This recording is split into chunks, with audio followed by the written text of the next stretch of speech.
Another pleasurable moment on TV. Thanks for joining me on this edition of Sport Exchange. My name is Judy Olano. On the show today, we'll take you through the sports. We'll take you through business news making round as far as sports is concerned. And on our dugout segments, there will be time for us to talk about racism in sports. It's the big elephant in the room, and we'll be looking at it on the dugout segments. You know how we do it. We're going on a short break now, and when we come back, I'll take you through the news.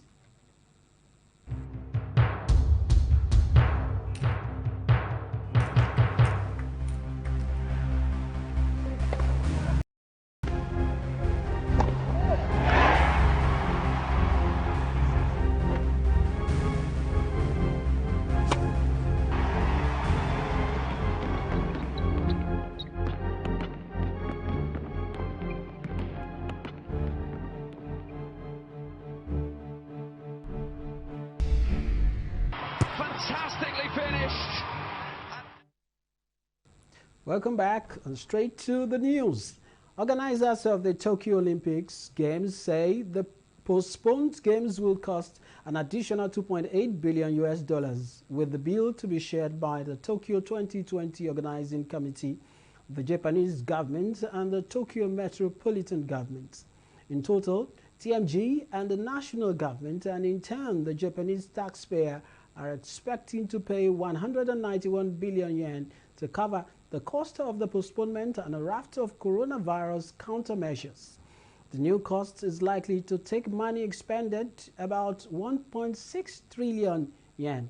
With over 15,000 athletes from across the world coming to Tokyo for the Games, there are fears that their arrival could cause a spike in COVID-19.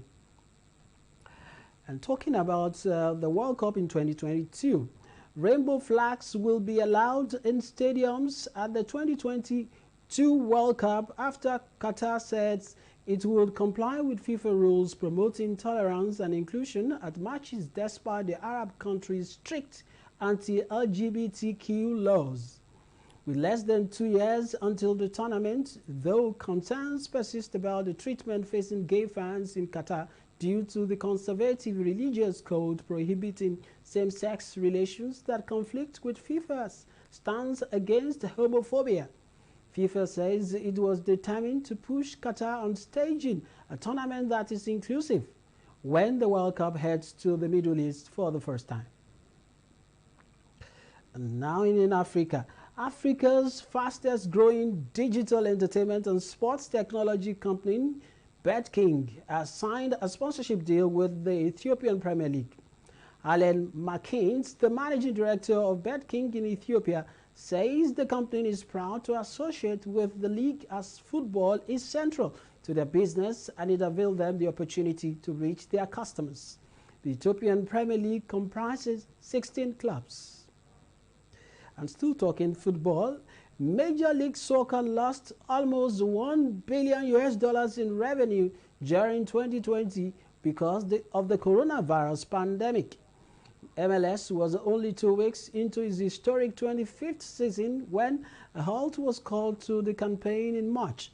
It did not resume until July with the MLS's back competition in Florida before a revised regular schedule ran from 12th of August. MLS Commissioner Don Garber says the financial impact of the pandemic is deeper than they expected. And finally, UEFA has started a disciplinary investigation after a match official was accused of using a racist term in the Champions League game between Paris Saint-Germain and Istanbul Başakşehir. The Turkish club alleged Romanian fourth official Sebastian Corsu made a racist comment towards assistant coach Pre Weber during the game. Both sets of players walked off in protest, and match did not resume till the next day. And that's it for the news.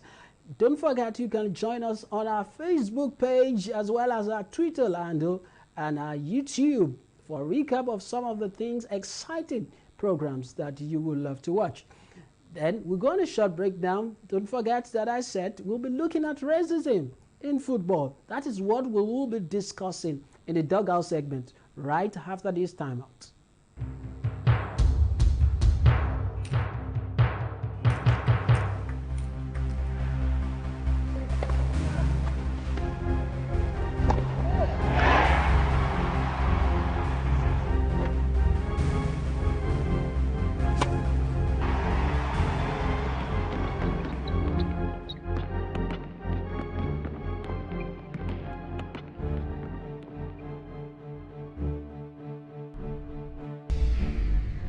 Fantastically finished. Welcome back. This is still your one-stop shop for anything sport business, Sport Exchange. I'm your host, Judy Olaniro. And straight, we will be looking at a very critical issue as far as the dugout segment is concerned today. Joining me on the dugout segment is Shina Oludare, who is the chief editor, Goal.com. Shina Oludare, how are you doing? Well, I'm fine. And how are you doing too? I'm fine. I'm good. Shina, racism in sports, it has become the big elephant in the room. And just a few days ago, the UEFA Champions League game, a particular UEFA Champions League game, was marred by some racism issue. And today we're looking at it. As a widely traveled journalist, what do you think is the way forward? How do we tackle racism? Well, looking at what happened PSG versus Basak, it's a very bad incident because as a journalist and also as a football fan, I was meant to enjoy the beautiful game of football, but unfortunately the mammoth reared its ugly head, and that is not the first time it's going to happen in football. And the question keeps popping up: will racism ever be out of football? We've seen so many instances, monkey shafts at players, especially the black ones.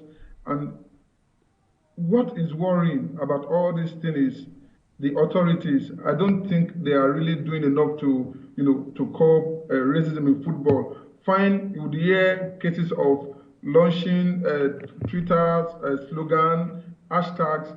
These are not really the best way to tackle, a problem like this, because in the nearest future, if this continues, people would lose interest. Football would go into extinct, and you start seeing other sports getting prominence. Because how would you bring the skin color to a sport?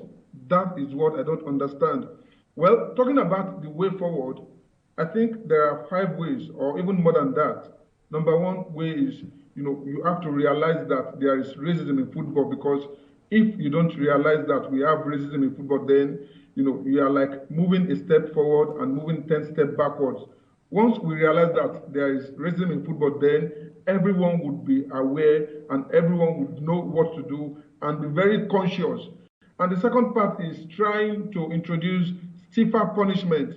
Now we've had cases, like I said earlier, we have slogans, we have the kneeling down movement, taking a kneel, and all those stuff. All these things are just ceremonies, they don't actually work. I want a situation whereby FIFA, where CAF, where UEFA would, find a player heavily, hopefully send a player into football oblivion, like banning them for life, banning them for 2 years, banning them for 10 years. With things like this, it's going to come to the fore that people are really keen on ensuring that football, that racism should... Hello, can you hear me? Yeah, we are with you. Yes, we can hear you. Yeah, so with stiffer punishment, it's going to be a very strong message that football does not condone racism. And the third thing I feel we should do on this is positive reinforcement. And this is always better than the punishment, rather than penalize the evildoers, the wrongdoers. Let them be aware of their consequences, when we punish them and they also realize that, and they realize what they have been punished for, Once we realize that football, racism actually exists in football, then I think 50% of the problem is solved. And the second one is, meting out stiffer punishment to players found guilty, whether you're a player, you're an administrator, you are a referee, stiffer punishments should be meted out. I want to see a situation whereby CAF, where UEFA would come out to say they are banning a referee for life for taking part or for engaging in, for indulging in racism. I want to see a situation whereby FIFA would say, well, a certain player is going to be banned for 10 years.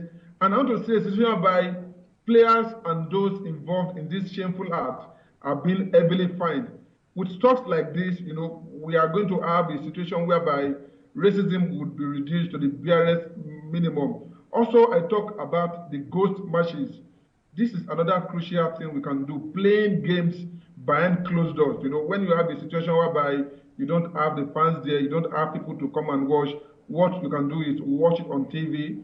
It's going to reduce the effect of racism. Though, to be honest with you, I don't really think racism is a phenomenon that can, be eradicated completely, but there are some little things we can do to stop that. And another thing we can do is, rather than waste our money on slogans, on hashtags, we can raise awareness. We can raise awareness by, workshops, symposium, seminars, and try to educate our fans that football is all about winning. It's all about winning. It's all about losing. So you don't feel bad when your team loses, but this can be achieved through, orientation, through enlightenment. And the other thing we can also talk of is the stadium ban. When a team is found guilty, then you banish them to another place. This will bring them back to their senses. And I'm sure you want to ask me about the officials who are, engaging themselves in this shameful act. Ban them, tell them they are not going to officiate again. Tell them they don't have anything to do with football again. Then everyone would sit up. So with things like this, we would have a case where racism is being reduced to the barest minimum. Yeah, Shino, thank you very much. Okay, in the case of what happened between PSG and the Turkish team, it was an official that was responsible for the misunderstanding that happened. How do you think that right now it is moving beyond or going beyond the fan and the players? Now officials are also involved. How do we tackle that? Well, it's very sad. And like I said earlier on, racism is not just about football. It's our daily, it's what we witness in our day-to-day activities. Even in Nigeria, we have tribalism. We try to point fingers at people. This is a Yoruba man. This is an Hausa man. This is an Igbo man. Well, for the Romanian referee, it was a I felt very bad being a retired referee. And I think it should not happen in the first instance, because as a football referee, the first thing you need to do is you need to protect the integrity of football. You need to keep the rules, and you need to ensure that the right things are done. So on cases like this, seeing a referee, sparking up this controversy, then it's a very, bad one. And that is why I said we need orientation, sensitization, and ensuring that people are being taught, people are being, shown the way to go about officiating. It's a very sad one to see a referee, being associated with this shameful act, but we can't do anything. It has happened, and it has happened. And I think the first thing UEFA should do is to make him a scapegoat. Okay. I don't want to see a situation whereby I see that referee going back to officiate because he has already set a bad precedent. You can imagine yesterday, before the game was cancelled, the players ordered that the referee should be off the pitch. So it was going to be another mistake seeing him officiate more games. Once we make him a scapegoat, then everybody would sit back and, and feel the heat and know that racism and football should not go hand in hand. You were saying something about the need to really penalize, or even if it's to ban that officials from participating in anything football again.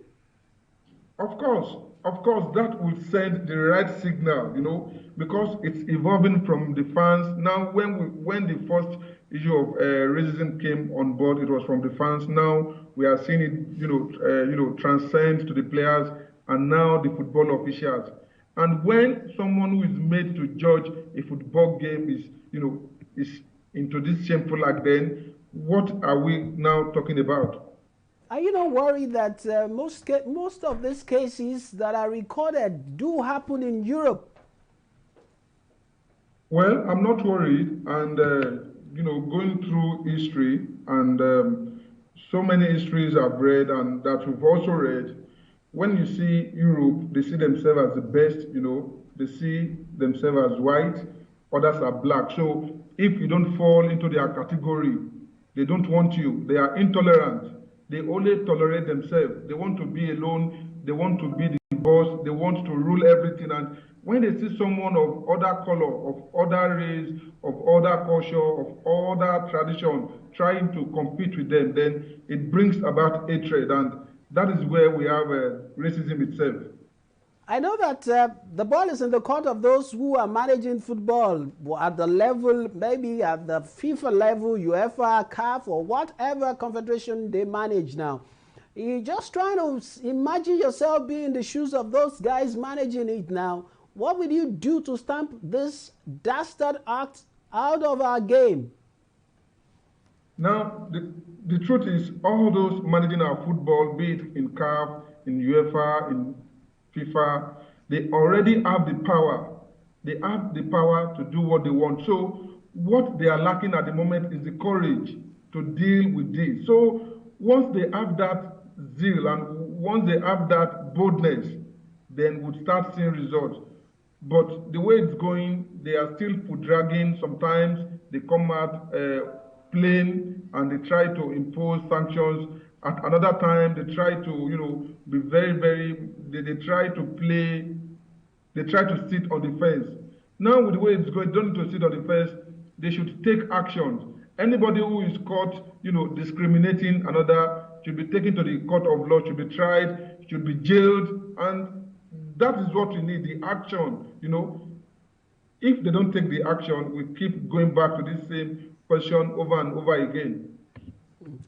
Do you think there is a role the sponsors too have to play in this? Those who are throwing money into football? Of course. If I'm throwing my money into a sport that is being engulfed by racism, then I'm not doing the sport any good. So I want a situation whereby the sponsors, those bringing in the money, by the time they start pulling out, then people would get back to their senses and see that it's a phenomenon that we should take very seriously. But once we see the likes of, I don't want to mention names anyway, when we still see the money bags bringing their money into football, then it shows we are still celebrating what is going on. But the moment they pull out, it's a very, very strong signal towards tackling racism. I also feel that football is a well-loved game, and it's if not the biggest game, and that means that we need to go deeper. What about the family? The family units where most of these racists do come out from. Is there any role they will be playing also? Of course, it's part of orientation. Don't see your race as the best. Don't see your culture as best. Treat other cultures equally the same way you see your own culture. Then it's all about orientation. They should be taught and they should know and they should also learn that racism doesn't come if you don't see your culture as the best. But once they start realizing that they have other cultures too that are equally as good as theirs, then that effect, that bite to want to abuse another culture or another person would reduce. But the moment they keep seeing themselves as the best, as the ultimate, it will never die. So to your question, they should see every other culture as being important as theirs. All right, one last question before I let you go. There are so many competitions aside UEFA. There are other competitions, and if we are not careful, this might threaten the last event that happened, might threaten other competitions. Now, what should the clubs, especially because you and I know that UEFA Champions League, it's all about the club competition. What should the clubs also be doing, because they need to play a role too? Well, everybody has a role to play, And you see racism rear its ugly head when you have, now I'm talking about the Champions League. It hardly, you hardly see a situation whereby you see a German abusing a German.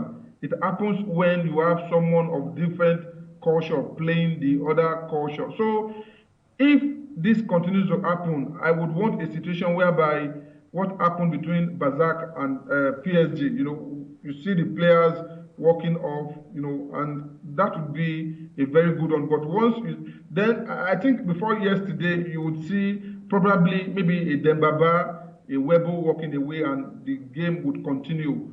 But now it shows there's awareness that racism should be curbed. So what they need to do as a club is tell the other players that, okay, be your brother's keeper. If a Senegalese could be defending a Cameroonian yesterday, then it's on every other person to also see their teammates as their own brother. So when it happens, all of them to just walk off the pitch, and that is the end of the game. So you are suggesting that we need to keep the solidarity, right? Of course, solidarity first, and others will follow. All right. Thank you very much, Shina Oludare, for talking to me on today's show. I really appreciate. You're welcome, and it's nice being on the program. All right. That is the chief editor, Goal.com, Shina Oludare, talking about racism in football. We're going to a short break, and when we come back, the program continues. Don't go away.